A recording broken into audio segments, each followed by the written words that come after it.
Hola, ¿qué tal? ¿Cómo están? Bienvenidos a un nuevo episodio de Fuera del Eje de Eje Central.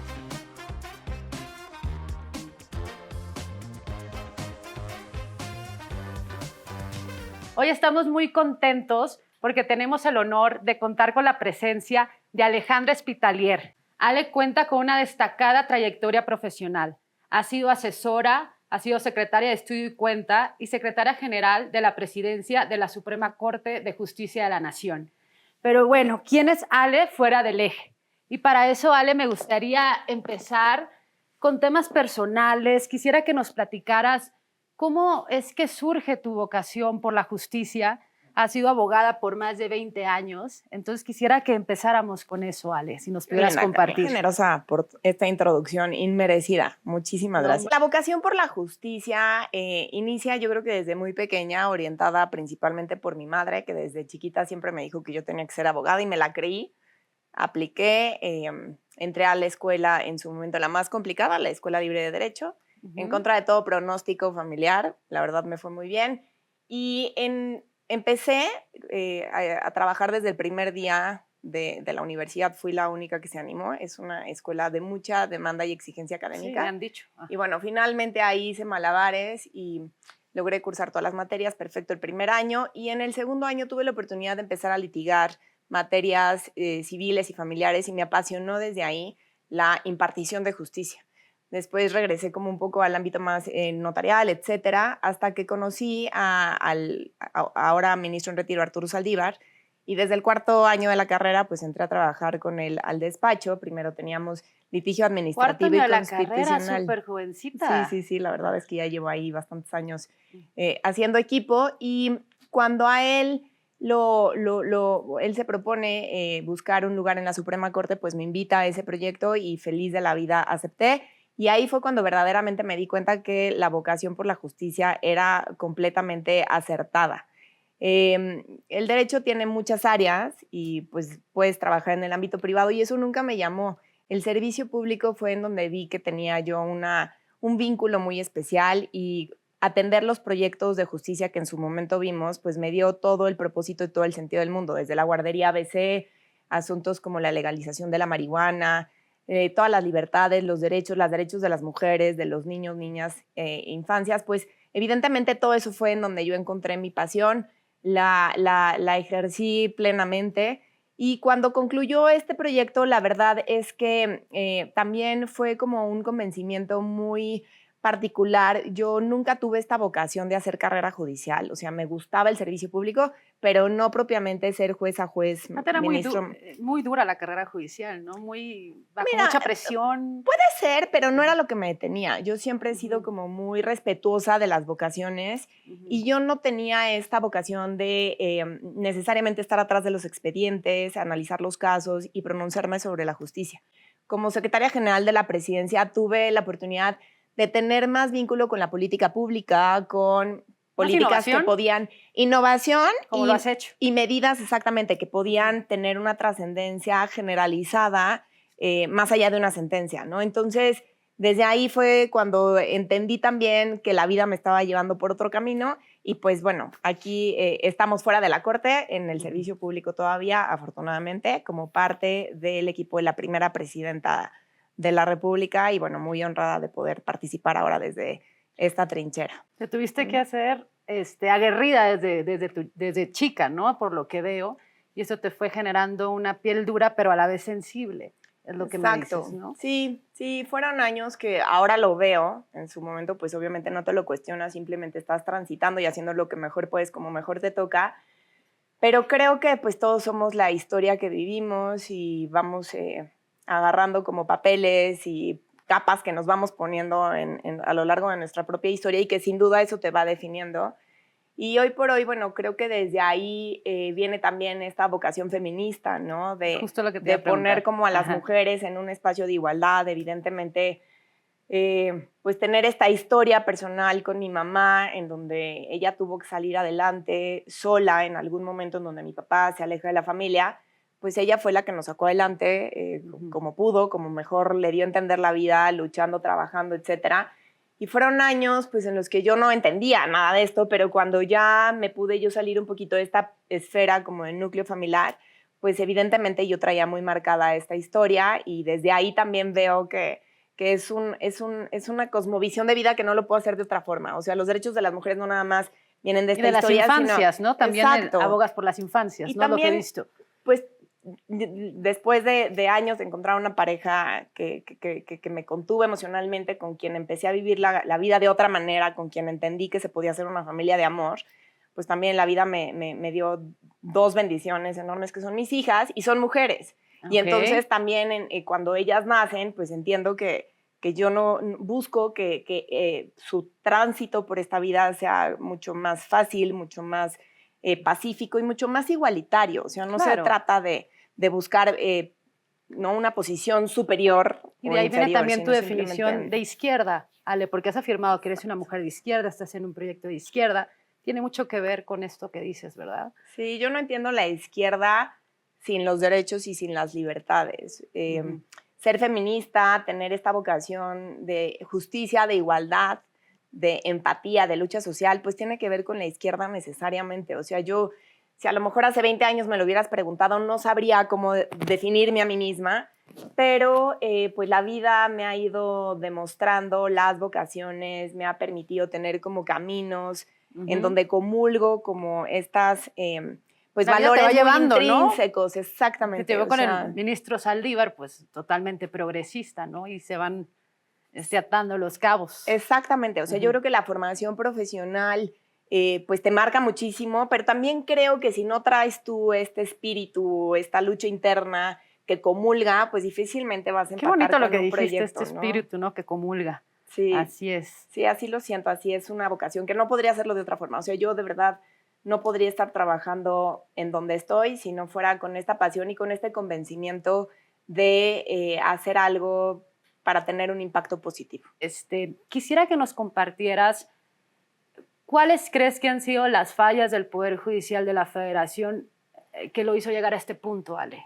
Sí, mira, el Poder Judicial no nada más lo debemos de dividir o entender en el Poder Judicial federal, sino también en los locales, ¿no? Esta tercer poder del Estado en general y de los poderes locales es el que imparte justicia, ¿no? Obviamente todavía no hay una concepción total. Creo que la reforma judicial ayuda mucho al entendimiento de las y los ciudadanos para saber qué hacen propiamente los jueces, ¿no? Tanto a nivel federal como a nivel local. No se sabía antes, ¿no? No, cuando nosotros llegamos a la presidencia, a la Corte, levantamos una encuesta muy interesante y muchas veces confundían al Poder Judicial con los agentes judiciales, con la policía judicial. Ay, no me y entonces no había un entendimiento de quién hacía qué y desde ahí también había una mala concepción de las funciones, ¿no? Entonces, durante 4 años en esa presidencia nos dedicamos a hacer mucho mayor cercanía con la ciudadanía, que se entendiera qué se hacía desde en lo que nos tocaba, que era la justicia federal.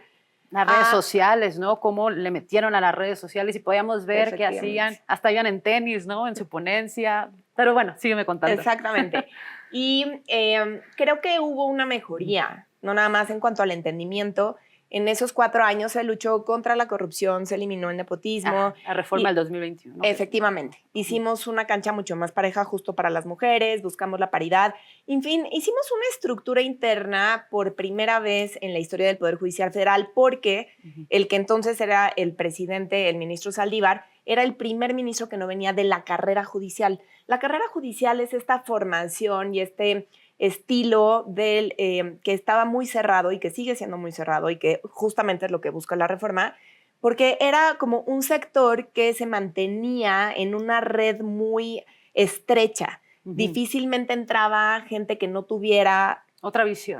Más que otra visión, que no tuviera vínculos con el Poder Judicial Federal. Okay. O sea, no es un ámbito en el que cualquier persona pudiera decidir, hoy voy a dedicarme a la carrera judicial, toco la puerta y entro. Nosotros hicimos ese cambio y entonces estandarizamos la carrera judicial para que justo todo, desde el inicio y el ascenso, se hiciera a través de exámenes de oposición. Entonces, creo que fue un logro bien importante porque justo estaba como muy aislado de la sociedad, había muchísima corrupción, muchísimo acoso sexual, muchísimo nepotismo y tenía muchos vicios en el Poder Judicial que se replicaban en una falta de justicia, sobre todo con sentido social. ¿Y esta reforma cómo ayuda para la justicia? ¿Cómo coadyuva para la justicia Pues mira, social? creo que la reforma del 2021, que fue la que implementamos, tenía una muy buena fórmula, pero se dejó de aplicar. Cuando se deja de aplicar, tenemos que tener en cuenta una coyuntura política en donde asumió que el Poder Judicial Federal era no contrapeso de los demás poderes, sino oposición. Y entonces empezamos a ver que había un pleito entre lo que era la presidenta todavía de la Suprema Corte y del Consejo con, cuando menos, el presidente López Obrador. Y en esta lucha, desde mi perspectiva mal entendida, pues se permeó el mensaje a todo el Poder Judicial Federal y ese mensaje se recibió a través de resoluciones que rompieron por primera vez los precedentes o la forma de aplicar estos criterios y entonces emitieron resoluciones que se alejaban de la técnica jurisdiccional que se había venido desempeñando durante toda la historia del Poder Judicial Federal y que en ese sentido pues entendía que era adversaria a las políticas públicas, ¿no? Y entonces este tipo de resoluciones y este tipo de sentencias son los que vuelven a poner sobre la mesa esta reforma judicial que se venía sosteniendo desde el 2018 y que se frenó porque había habido una voluntad política para remediar los problemas. No se logra, no se continúa con esta reforma y entonces viene pues esta propuesta en donde por primera vez se va a democratizar al único poder que no se había democratizado. ¿Qué entendemos por democratizar? Que todas las personas nos tenemos que involucrar con la vida pública del Poder Judicial Federal, nos vamos a tener que empapar de qué jueces están contendiendo, cuáles son sus trayectorias, cuáles son sus perfiles y nosotros vamos a tener esta facultad de decidir por primera vez quiénes van a impartir justicia en nuestro país. Esta reforma a la justicia, pues evidentemente también tiene una cosa muy positiva, que es por primera vez vamos a tener el igual de mujeres que de hombres de los titulares en el Poder Judicial Federal. Eso nunca se había dado y ahora de un momento a otro pues va a haber el mismo número de personas juzgadoras mujeres que hombres. Y esto no nada más es un logro histórico por una deuda histórica que se tiene, sino que esto trasciende la impartición de justicia. Las sentencias van a tener mejor perspectiva de género y van a buscar de mejor manera acompañar los derechos de las mujeres. Estuviste en los diálogos de transformación de Mujeres y Justicia y con tu experiencia, Ale, ¿nos pudieras decir qué fallas encontraron en el modelo de justicia actual para con las mujeres y cómo la reforma, aparte de lo que me dices de paridad, pretende corregir? Sí, ya se estableció también con las reformas que también la presidenta ahora ha echado a andar con mucho mayor fuerza, pues se obliga a que la perspectiva de género, juzgar con perspectiva de género, sea una obligación ahora también como ya con mayor fuerza para que las sentencias se emitan en este entendimiento en donde las mujeres todavía están en una posición diferenciada inferior, en la mayoría de los casos, que los hombres y que se tiene que entender esa situación particular al momento de dictar las resoluciones.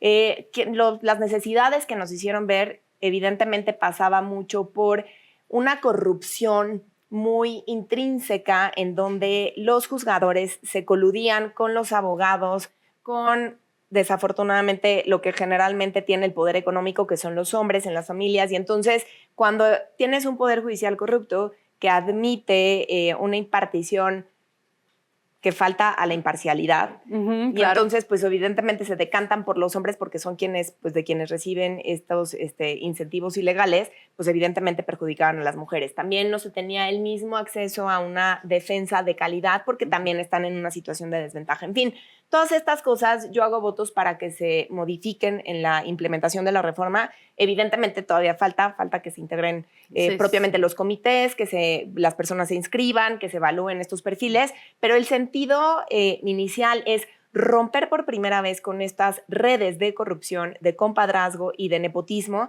que habían tomado a la justicia. Empezaron a hacer en 2021, ¿no? Exactamente. Esa fórmula no se siguió implementando, pues esta es otra fórmula. Entiendo que hay muchísimas personas que piensan que esta no era la mejor manera, que es un cambio muy abrupto y que se está confundiendo con que vamos a votar a personas populares y que no van a tener necesariamente la técnica adecuada. Pero, hablando de eso, perdón que te interrumpa. Sí, no, dime. ¿Cuál perfil va a ser el idóneo ahora para ser una persona juzgadora? Entiendo que el ministro Arturo Saldívar va a estar en los comités de selección. ¿Cuál va a ser el perfil idóneo y qué van a estar observando en esos perfiles que antes no se había hecho en los concursos de oposición? Qué pregunta tan interesante, Carla. Muchas gracias. Mira, son 3 comités, uno por cada poder. Y estos comités van a tener cierta autonomía para decidir con sus propios criterios y sus reglas de operación cuáles creen ellos que son los perfiles idóneos para seleccionar a quienes van a estar en la boleta al final del día. El perfil idóneo se tiene que valorar desde mi perspectiva en función del cargo. Un perfil tendrá que ser para un ministro o ministra, pero no es el mismo perfil que necesitas para ser magistrada de la Sala Superior del Tribunal Electoral o para el magistrado del nuevo Tribunal de Disciplina Judicial. Entonces tienes que ver la trayectoria académica, evidentemente la trayectoria curricular y profesional, y también en estas entrevistas públicas que se ordenaron desde Qué bueno que van a la ser ley. públicas, Sí, eso por es supuesto, transparentar, caray. completamente. Y además con eso me parece que es una herramienta valiosísima para los que han estado criticando la reforma, en donde dicen que no va a haber una garantía de que estas personas sean técnicas o adecuadas, pues va a haber una corresponsabilidad de los comités. Al momento de entrevistar tendrán que hacer una buena entrevista que se exija con los requerimientos técnicos propios para cada cargo y que el postulante pues esté a la altura de contestar estas preguntas y de demostrar que tiene la capacidad técnica. Entonces, que se vaya a hacer por selección o por elección popular no significa que no vamos a tener personas técnicas, porque eso es tarea y responsabilidad de los comités. Si los comités ponen perfiles idóneos, técnicos, adecuados para cada cargo, la ciudadana y el ciudadano lo que tienen que hacer es votar por lo que ellos creen que es la mejor opción, pero ya están filtrados los perfiles. Y además de lo técnico, Ale, ¿qué otras cualidades humanas crees que debería tener una persona juzgadora? Mira, me parece que México está en una situación política y social en la que es inevitable entender que hay una demanda de justicia social. En países con una brecha de desigualdad tan marcada como la que tenemos, pues es momento de voltear a ver las causas, de voltear a ver que tenemos que emparejar los pisos y de tener esta permeabilidad social. La reforma judicial, al permitir que se elijan a distintas personas y que no vengan necesariamente de esta carrera judicial que era tan estrecha y tan cerrada, ¿no? O sea, se abre. Vamos a tener una mejor representación en nuestras personas juzgadoras. Va a haber personas de distintos estratos sociales, de distintos estratos económicos, y no por ello van a tener un inadecuado perfil. O sea, una no sola está visión de peleado. la justicia, ¿no? O sea, yo creo que es muy buen punto de la reforma. Sobre la reunión que comentó ayer la doctora Claudia Sheinbaum entre la ministra Norma Piña y el presidente del PRI, Alito Moreno, en la casa de Juan Luis González Alcántara, en ese tenor, ¿qué opinión te da el proyecto del ministro Alcántara con eso? Mira, el proyecto del ministro Juan Luis González Alcántara es un proyecto completamente político. Evidentemente, esta figura en donde tiene un vínculo demostrado con la oposición que estaba en desacuerdo con que llegara nuestra actual presidenta Claudia Sheinbaum, pues evidentemente ya de ahí lo hace romper con todas las credenciales que requiere una persona juzgadora, que son las de imparcialidad y probidad, ¿no? No puedes, como un actor jurídico de ese nivel y como titular de uno de los tres poderes, pues estar vinculado con la política, ni con unos ni con otros. Entonces, o te desligas, ¿no? En algún tiempo porque... Exactamente, pero bueno, pues hacer una reunión en lo obscurito, en un momento de campaña con la oposición, pues evidentemente ya... bastantes creo que, argumentos. Exacto, o sea, creo que ya tiene un sello ahí de falta de imparcialidad, pero ese es un terreno en lo personal. En lo técnico y en lo jurídico es un proyecto que debía de ser desechado. Están presentando a los partidos políticos que tienen únicamente facultades para atacar las leyes que les perjudican a ellos mismos. Están presentando una acción en contra de una reforma constitucional que no tiene nada que ver con los partidos políticos. ¿Qué le dirías a esos juzgadores? Pues los ministros, las ministras que están fallando o que están analizando este proyecto tendrían que acatar la responsabilidad que les corresponde como titulares del Poder Judicial y tendrían que hacer un ejercicio apegado a sus precedentes. Evidentemente, las personas juzgadoras pueden cambiar de criterio y pueden decir que lo que sostenían en algún momento, en un caso particular, pues no se sostiene, pero tienen que robustecer con mucha fortaleza su argumentación jurídica, y este caso no es ni siquiera el correspondiente, porque en este caso están admitiendo algo que ni siquiera procedía. O sea, no, están permitiendo que se analice el texto constitucional con un mecanismo que está diseñado para otro tipo de impugnaciones. Entonces, yo pensaría que los ministros tendrían que hacer un ejercicio muy responsable y muy serio, y entendiendo que aunque sea una reforma que no les guste, porque no les convenga o porque verdaderamente ellos piensen que a lo mejor no es la adecuada, pues entender que es texto constitucional. Y si ya es texto constitucional que se emitió cumpliendo las reglas del juego, cumpliendo la estructura constitucional que se ordena para ello, es un texto que no pueden revisar.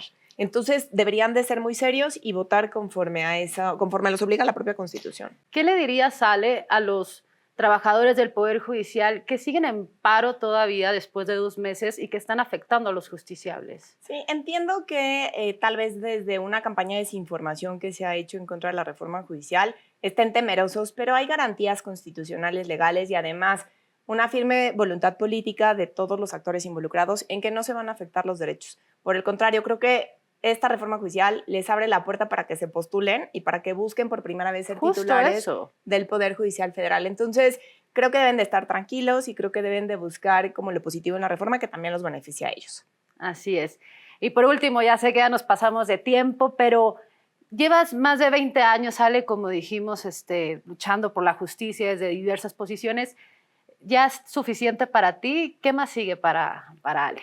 Pues mira, ahorita yo estoy muy contenta y muy satisfecha y muy honrada también de poder formar parte del equipo de la primera presidenta de México. Y muchas felicidades por ello, es histórico. Muchas gracias, muchas gracias. Pues haremos lo que mejor se pueda con mucha convicción y mucha vocación y ya veremos cómo se van acomodando las fichas. Honestamente, no hay un proyecto y que yo ahorita te diga que estoy buscando determinar. Honestamente, ¿Ya es suficiente, Ale, o vas por más? Pues mira, dependiendo cuándo me lo preguntes de a qué hora. En el nivel de cansancio te podría decir que sí, pero la verdad es que sí tengo mucha vocación y estoy en una oportunidad valiosísima que ejerzo con muchísima responsabilidad para hacer lo mejor que pueda en beneficio de nuestro país. Pues yo todavía muchas pilas y la vocación pues te invitas a seguir haciendo más. Y pues bueno, ya terminamos. Muchísimas gracias, Ale, por permitirnos conocerte más, por compartirnos lo que nos dijiste al inicio de la entrevista y todos estos temas tan importantes como es el tema de la reforma al Poder Judicial. Muchas gracias. Muchas gracias a ti, Carla. Encantada.